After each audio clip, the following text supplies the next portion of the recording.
C'est l'émission La Voix de l'Islam. Donc, comme je vous les ai dit, comme je vous le disais en début d'émission, en introduction, nous allons entamer un nouveau thème, un nouveau cycle consacré aux saints, les saints avec un grand S, les saints dans la religion de manière générale, mais selon la conception islamique. Donc, ce sera un cycle qui va s'étendre sur 4, voire 5 émissions.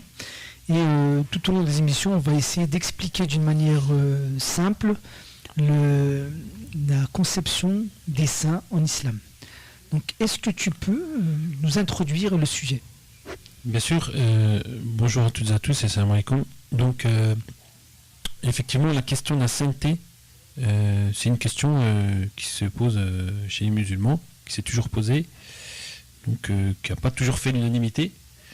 Mais pourquoi déjà ? Parce que l'islam, c'est une religion qui, dès son origine, avait pour vocation donc de condamner toute forme d'adoration ou de prière qui tournait vers autre que Dieu, l'assimilant donc à de l'idolâtrie. Mais pour autant, les saints des 3 religions monothéistes ont marqué l'histoire de l'islam. Et le culte des saints est une pratique courante. Alors quand on dit le culte des saints, c'est un petit peu un terme qui n'est pas trop bien approprié. Donc on peut parler de respect, de vénération des saints. Donc c'est une pratique controversée qui suscite encore aujourd'hui une ferveur et un enthousiasme de la part des musulmans. Et on va voir justement au cours de ce cycle des exemples de saints qui ont marqué l'histoire de l'islam et qui continuent de susciter une certaine vénération par les musulmans. Donc voilà, donc les musulmans au jour d'aujourd'hui ont un grand respect vis-à-vis des saints, qu'on peut appeler aussi les amis de Dieu, qui serait plus un terme approprié. En arabe, ça se dit Awliyaullah, c'est ça ? Voilà, c'est-à-dire Awliyaullah, c'est un terme qu'on retrouve dans le Coran, dans le Saint-Coran. Et donc, par exemple, les imams de la famille du prophète Mohammed, sur la grâce et la paix, ou bien la Sainte Vierge Marie, ou les 7 dormants de la caverne, eh bien, on a des exemples comme ça de saints qui sont respectés chez les musulmans. Tous les exemples que tu nous cites, c'est des exemples qui viennent du Coran. Hein. La Vierge Marie, il y a une sourate qui porte son nom. Les 7 dormants, c'est les gens de la caverne. Donc, comme on le sait très bien, la Vierge Marie est vénérée chez les chrétiens et les 7 dormants aussi, c'est très très vénéré dans la conception christianique.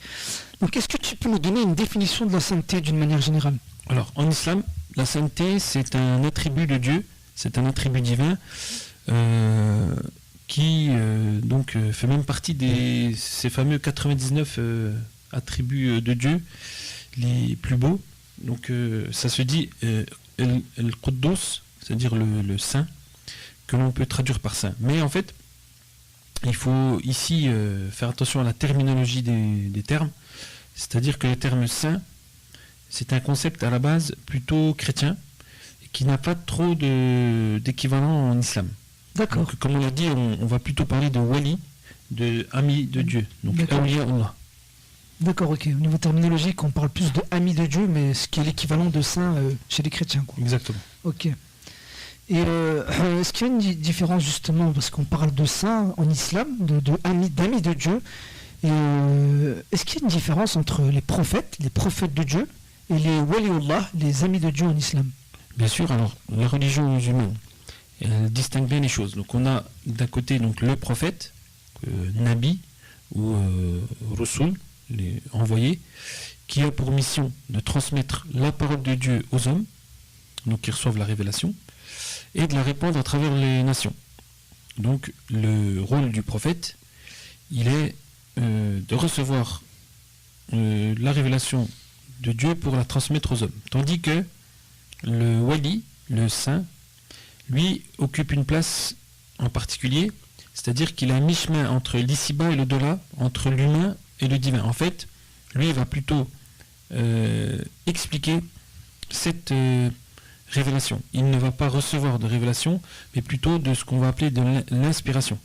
Donc, qui n'a rien à voir avec la révélation, parce que la révélation fait intervenir forcément l'ange Gabriel, mais pour l'ami de Dieu, le wali, le saint en islam, eh bien, on n'a pas l'intervention de l'ange Gabriel, parce que c'est uniquement le cas des prophètes. Et donc, contrairement aux prophètes, le wali n'est pas choisi par Dieu ni investi d'une mission. En fait, c'est un homme parfait, proche de Dieu par sa perfection, et il est capable de se faire intercesseur entre Dieu et les hommes. Donc le wali, c'est une sorte d'entre-deux qui marque son statut exceptionnel, qu'on peut apparenter à un pont en fait entre l'humain et le divin. D'accord, c'est une très très bonne définition assez simple. Est-ce qu'on peut dire d'une certaine manière que ces amis de Dieu, ces saints, sont les héritiers des prophètes? Alors, en effet, donc la sainteté, on va regarder un petit peu comment, pour répondre à la question, comment elle est conçue par l'un des plus grands maîtres spirituels musulmans. C'est un certain Ibn Arabi, très connu, donc très grand ami de Dieu. Alors lui, il définit plutôt la sainteté comme, alors je cite, une participation plus ou moins étroite au privilège mohammedien de perfection. Bon, c'est une définition un peu technique, mais on va essayer d'expliquer. Donc, ce qui, par Mohammed, sur la grâce à la paix, en fait donc les héritiers des prophètes qui sont venus avant l'islam et dont Mohammed est le sceau, c'est-à-dire le dernier des prophètes. Donc voilà. Donc il existe donc des saints donc qu'on peut appeler abrahamiques, c'est-à-dire ils sont liés à Abraham. D'accord. Ou à Adam ou au Christ. C'est-à-dire que il y a une affiliation spirituelle entre ces amis de Dieu et le prophète en question.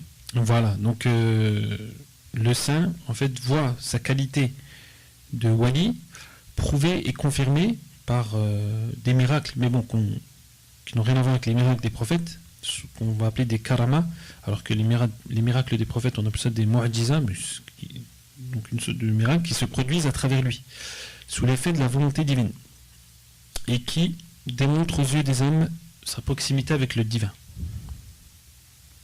D'accord, ok. Et justement,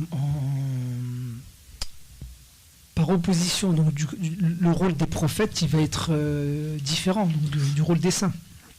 Oui, donc alors que le prophète, lui, il a pour mission d'apporter une nouvelle révélation, donc surtout dans le cadre du messager de Dieu, donc du Rasoul, ou de remettre les fidèles sur le droit chemin, eh bien le wali, lui, il a pour tâche de rapprocher les hommes et Dieu, donc constituant un intermédiaire entre l'ici-bas humain et le-delà divin.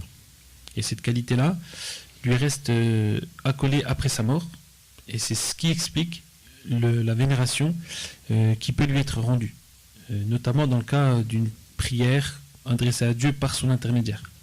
Donc il y a tout le débat de est-ce qu'un ami de Dieu ou même est-ce qu'un message de Dieu peut intercéder durant sa vie et après sa mort entre l'homme et son créateur. Donc effectivement c'est une question qui a toujours été posée, qui a suscité beaucoup de débats, mais pensons-nous que effectivement, de par la proximité du wali avec Dieu, eh bien ça lui octroie un certain nombre de capacités, en l'occurrence d'être un intermédiaire, d'être un intercesseur en fait, parce qu'il faut bien définir les termes. Quand on dit un intermédiaire, on a bien compris que c'est plutôt un intercesseur entre l'homme et son créateur, puisque l'homme, par définition de lui-même, ne peut pas forcément atteindre la divinité de par le fait qu'il commet des péchés, etc. Donc l'ami de Dieu est là pour essayer d'intercéder auprès de Dieu, qui puisse faire miséricorde donc à son serviteur. D'accord. Et est-ce qu'on poursuit sur cette lancée ou est-ce qu'on verra la prochaine fois les premiers saints de l'islam? Parce que est-ce que tu préfères qu'on arrête là ou qu'on poursuive maintenant? Alors l'idéal, ça aurait été effectivement, donc là c'était pour un petit peu planter le décor, savoir qu'est-ce que un ami de Dieu, donc une personne qui a effectivement effectué un un grand travail sur lui-même de purification, qui a suivi scrupuleusement la loi divine et qui est arrivé à un niveau de proximité avec Dieu. Et Dieu, donc par miséricorde, lui a donné des sciences et certaines capacités.